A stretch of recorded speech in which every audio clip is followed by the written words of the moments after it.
दोस्तों हमने सिलाई की है तो हमारे कपड़े पर इस तरह से अगर धागा छोड़ छोड़ के आ रहा है, देखिए इस तरह से अगर धागा छोड़ छोड़ कर आ रहा है आपकी भी मशीन पर, तो बिल्कुल भी चिंता करने की ज़रूरत नहीं है, क्योंकि ये वीडियो सिर्फ आपके लिए है। तो सबसे पहले हम सुई को चेक करेंगे। सुई को हम थोड़ा सा नीचे करेंगे। अगर सुई की वजह से ऐसा प्रॉब्लम आ रहा है तो ये बिल्कुल ठीक हो जाएगा। तो हम सबसे पहले सुई को निकालेंगे और निकाल के उसको थोड़ा सा नीचे करेंगे। हमको ध्यान देना कि हम ज़्यादा नीचे ना करें, क्योंकि सुई अगर टकराई तो सुई टूट जाएगी। तो हम थोड़ा सा उसको नीचे करेंगे। नीचे करने के बाद उसको चलाकर भी हम देख लेंगे कि वो कहीं टकरा तो नहीं रही है, क्योंकि टकराएगी तो वो टक की आवाज़ आएगी। तो हम अच्छे से इसको चला के देख लेंगे। ये नहीं टकरा रही है, बिल्कुल भी आवाज़ नहीं आ रही है। फिर हम इसको धागे को लगाएंगे और धागे को लगाकर हम सिलाई कर कर फिर से देखेंगे कि हमारी प्रॉब्लम सॉल्व हुई है या नहीं हुई है। तो एक बार फिर से हम इसको चलाकर देख लेते हैं कि प्रॉब्लम कहाँ तक ठीक हुआ है। उसके बाद मैं नेक्स्ट बताऊंगी कि क्या करना है। तो ये हमने चला के देख लिया है और अब देखते हैं कि प्रॉब्लम कहाँ तक है। तो इसमें भी धागा छोड़ा हुआ है, लेकिन पहले के अकॉर्डिंग थोड़ा कम छोड़ा हुआ है, इसलिए मुझे लग रहा है कि इसमें सुई में ही कुछ प्रॉब्लम होगा। तो देखिए इस तरह से धागा इसमें भी छोड़ा हुआ है। तो अब मैं नेक्स्ट बताऊंगी कि हमें क्या करना है। तो हेलो फ्रेंड्स, मैं हूँ राधा और स्वागत है आप सबका राधा कलेक्शन बुटीक में। अब हम धागे को इस तरह से निकाल लेंगे और सभी पार्ट्स को इसी तरह से हम निकाल लेंगे, जैसा कि हम नॉर्मली निकालते हैं। अगर आप नए सिलाई सीखने वाले हैं, सिलाई करने वाले हैं, आप लोगों को सेटिंग करना नहीं आता है, तो ये वीडियो सिर्फ आपके लिए है। तो आप ध्यान से देखते रहिए कि पार्ट को कैसे निकालते हैं। तो हम हैम्बर को भी निकाल लेंगे।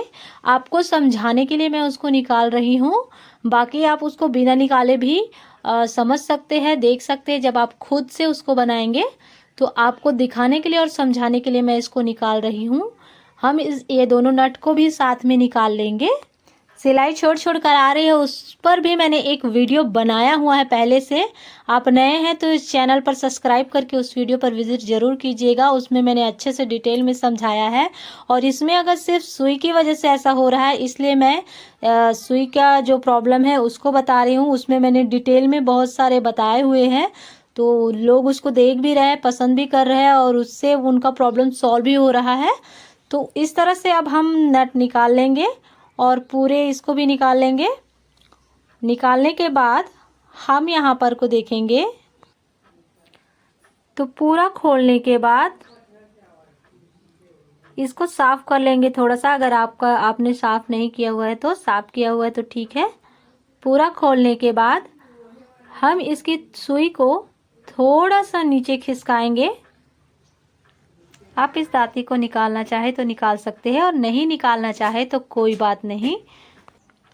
इससे हमें शटल को खोलना नहीं पड़ेगा। इस तरह से हम करेंगे तो बिल्कुल भी शटल को खोलने की ज़रूरत नहीं है, अगर इस तरह से ठीक हो जाता है तो। और हम बिल्कुल सुई धागा लगा के देखेंगे। अब हम सुई को चलाएंगे, नीचे की तरफ उसको ले जाएंगे और चेक करेंगे कि सुई कहीं टकरा तो नहीं रही है। सुई टकराएगी तो फिर सुई टूटेगी और नहीं टकराएगी तो सुई नहीं टूटेगी। और इस तरह से हम चेक करेंगे कि बिल्कुल भी उस पर शटल पर सुई टकराना नहीं चाहिए और धागा बाहर निकलना चाहिए। अगर थोड़ा सा भी आपका सुई नीचे हो गया है या ऊपर है या धागा बाहर नहीं आ रहा है, तो आप सुई को फिर से निकाल कर कम ज़्यादा करके ऊपर नीचे करके लगा के देखिए। उसके बाद आप कभी भी उसको चेक करेंगे तो धीरे से करेंगे। तो इस तरह से धीरे से आपको सुई को चला के देखना है कि धागा निकलता है या नहीं निकलता है। हम बॉबिन को बाहर निकाल कर उसका धागा जो ऊपर आया हुआ है उसको पहले हम बॉबिन को निकाल कर अंदर डालेंगे, क्योंकि धागा हमारा पहले से बाहर है। चेक करने के लिए हमको बॉबिन को पहले निकाल कर डालना पड़ेगा।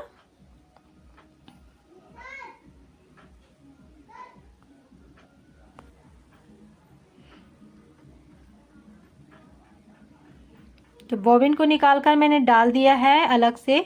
और अब चेक कर लेते हैं कि धागा ऊपर आता है कि नहीं। धागा ऊपर आ रहा है, इसका मतलब है धागा उठ रहा है, इसका मतलब है कि ये सही हो गया है, कहीं से टकरा नहीं रही है, तो इसका मतलब है कि ये सही हो गया है। अब सबको हम लगाएंगे, जो जो पार्ट हमने निकाला था तो सबको हम लगाकर फिर से चेक करेंगे कि सिलाई अच्छे से हो रही है या नहीं। पूरे पार्ट को जितना जैसे हमने निकाला है ठीक वैसे ही हम लगा लेंगे। बॉबिन को निकाल देना है ताकि धागा इसका हट जाए और ऊपर का धागा भी हटा देना है। फिर हम दोनों नट को इस तरह से लगा लेंगे। पूरे पार्ट को लगाने के बाद अच्छे से लगाएंगे, एक तरफ ढीला एक तरफ टाइट करके दोनों को बराबर लगा लेंगे। इस तरह से नट पूरा लगाने के बाद हम हैम्बर को भी लगा लेंगे। जैसे जैसे हमने निकाला था दोस्तों वैसे वैसे हम लगा रहे हैं। तो धागा बार बार क्यों छूट रही है, इससे मैंने एक वीडियो और बनाया हुआ है।